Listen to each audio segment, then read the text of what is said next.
Hello po mga kababayan at mga kaibigan. Muli, ito po si Simply Talkies Vlog. Nagbabalik upang magbigay ng maiksing komento, opinion at reaksyon sa mga usaping political sa ating bansa. At ito nga po mga kababayan, ang isa sa mga mainit ay itong impeachment trial. Kaakibat po dyan, si Chis Escudero, ang Senate President. Kasi mga kababayan, talagang punding-pundi na po si Chis Escudero. Napundi na siya at siya ay nag-super maldita na. Talagang nilabas niya na po yung matulis niyang sungay. Dahil siya po ay binabato paulit-ulit. Kinukulit siya ng mga pro-impeachment na nilalabag mo ang saligang batas. Naintindihan mo ba yung salitang forthwith? O tapos nag-cite pa sila ng mga example, at kung ano-ano pang mga bato na ibinigay nila kay Escudero. Nung una, tatawa-tawa lang si Escudero, nagbigay ng sariling opinion, at naninindigan po siya na bubuksan niya ang impeachment trial after na magsimula sila ng session. Okay, sabi niya July 29. Pero hindi na yan lalagpas pa ng October. 2 or 3 months, that's good. Bago kami mag-recess ulit ng October, tapos ng impeachment. May resulta na. Ang tanong natin mga kababayan, kung sakaling magdesisyon ng Supreme Court, kasi hinihingan na po sila ng komento doon sa petisyon ng dating lawyer ng PCGG, na yung kaniyang petisyon for mandamus, na dapat sabihan ng Supreme Court ang Senado na magkumbin na ng impeachment trial nitong 19th Congress. Tanungin natin, susundin kaya ni Escudero kung sakaling pumabor ang desisyon ng Supreme Court dito sa mga pro-impeachment, lalo na sa petisyon ni sino ba yun? Nakalimutan ko po yung PCGG lawyer. Alam nyo, sa tingin ko, mukhang hindi rin susunod si Escudero Kasi bakit? Nagbigay po siya ng mga example, na kung saan dalawang halimbawa na nagdesisyon ng Supreme Court na inuutusan ang Kongreso na gawin ito, pero hindi po nila sinunod. Bagkus, mas pinaburan ng Kongreso yung sarili nilang desisyon. So parang ganun po yung aking anong tawag dito, yung napapansin.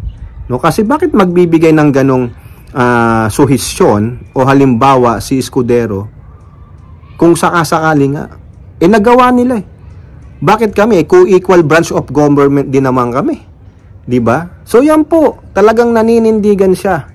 Magiging fair kami, hindi kami partisan kundi apolitical kami, impartial kami. Pero po patuloy pa rin ang pagbira sa kanya. Oo, binibira pa rin siya kasi siya ang Senate President Ang sabi niya, hindi pwedeng mag-impeachment trial nang walang session.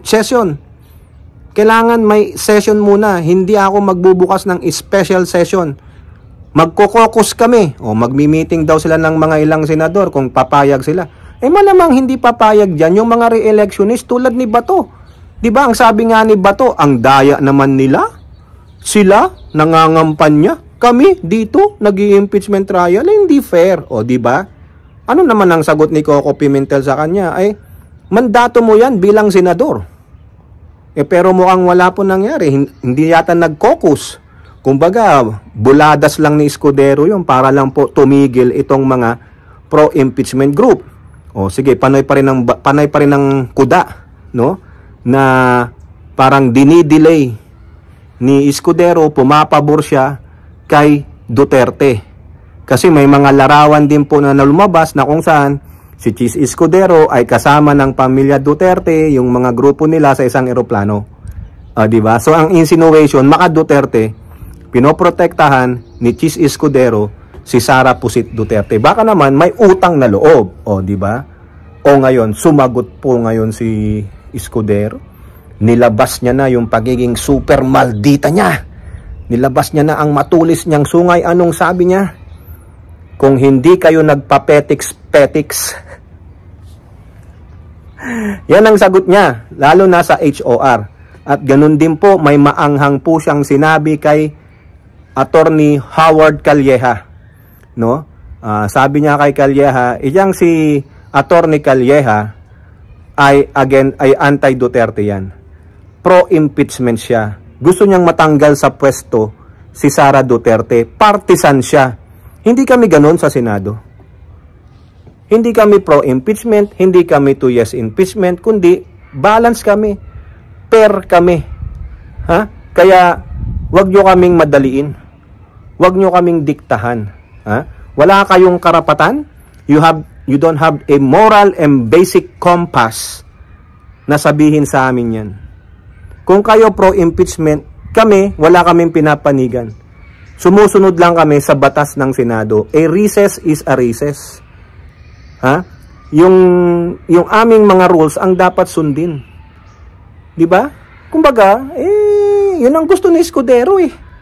Wala tayong magagawa.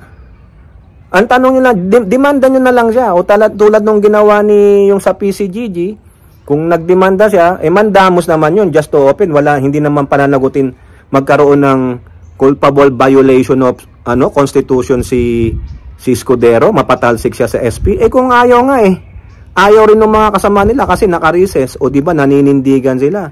So ang tanging magagawa ng mga pro-impeachment magdadaldal hanggang sa kakadaldal nila dumating na yung June 2nd o open na session. Anong sabi ni Escudero, mga kababayan? Ha? June 4, padadalhan ng summon si Pusit. June 6, matatanggap niya yan, 2 days lang. 10 days from that, sasagutin niya yung summons.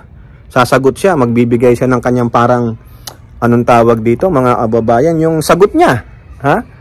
Diba? Parang yung SC, pinasasagot ang Senado at Kongreso ng 10 days doon sa GAA. Oh. Tapos, ma-open ang impeachment trial, sabi niya, June 29 or 30th. Matatapos yan ng 2 to 3 months. Hanggang doon na, nilay down niya na yung plano niya. Talagang si Escudero, desidido na. Hindi niya susundin yung sinasabi ng Constitution na forthwith. Wala pong forthwith, sabi niya. Kayo nga nagpapetiks-petiks. Nagpapetiks-petiks ang House of Representatives. Tapos kami, mamadaliin ninyo. Itinengga nyo ng ilang buwan, 2 buwan. Tapos nung natapos kayo, gusto nyo kami na madaliin namin. Hindi fair. Hindi ganun. Kayo ang may kasalanan, kayo ang nagpetiks. Huwag nyong isisi sa amin. 'Di ba? Hindi porket natapos ninyo, tapos kami kung saan nag-recess kami, kasama rin kayong mag-recess. Kami ang sisisihin.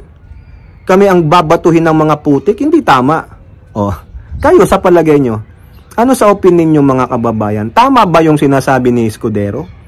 Si Howard Calleja talaga gusto niya ma-impeach si Sara Duterte.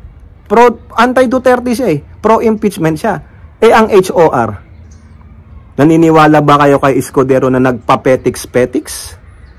Ano ang moral and basic, sabi niya? Moral ascendancy ninyo, para kami ay pagsabihan nyo na gawin kaagad yan. Di ba? Dapat forthwith din, sabi. Dapat immediate din yung natanggap nyo yung impeachment complaint. Dapat sinertify nyo kaagad. Then you forward it to the desk of the sino yun? Si Speaker. Hindi. Nagpapetiks kayo. Yan. Binira po. Talagang nilabas niya na ang sungay niya. Nagmaldita na siya ng husto, mga kababayan. The claws are out. Handa na pong makipagsabunutan, makipagkalmutan si Chis Escudero. Sige pa, batuhin nyo pa, no? Kung wala man lang na, ayaw talaga, hindi nyo mapilit, antayin na lang natin ang desisyon ng Supreme Court. And then, antayin natin kung siya ay magpa-follow through sa bagay na yan, no? So, good luck po, no, sa mga pro-impeachment. Ako, pro-impeachment din ako, pero I want to hear kung ano maging pasya ng Supreme Court, anong maging pasya ni Escudero. Ngayon, kung gusto nyo talaga ng 20th Congress, so be it. Matuloy lang impeachment, madinig natin yung depensa ni Pusit. Ang gusto kong malaman, paano niya didepensahan yung confidential funds niya nasaan si Mary Grace Piato, si Kokoy Villamin na pwede niyang ilabas? Kasi sabi ng PSA, there are no such records of those particular names. O, di ba, paano niya rin ididepensa yung pagbabanta niya? Di ba? Yung malversation of funds, graft and corruption, o di ba sa DepEd. Ang dami po eh. So ako, yung pag-o-open ng impeachment trial, bahala sila. Sila ang mga lawyer, sila ang nakakaalam ng batas at ang ang Supreme Court ang marunong mag-interpret ng saligang batas o anumang batas, anuman ang desisyon, tignan natin. Di po ba? O kayo, ano pong masasabi ninyo? Comment down below and don't forget to like and share. Hope to see you in our next videos. Bye-bye. God bless.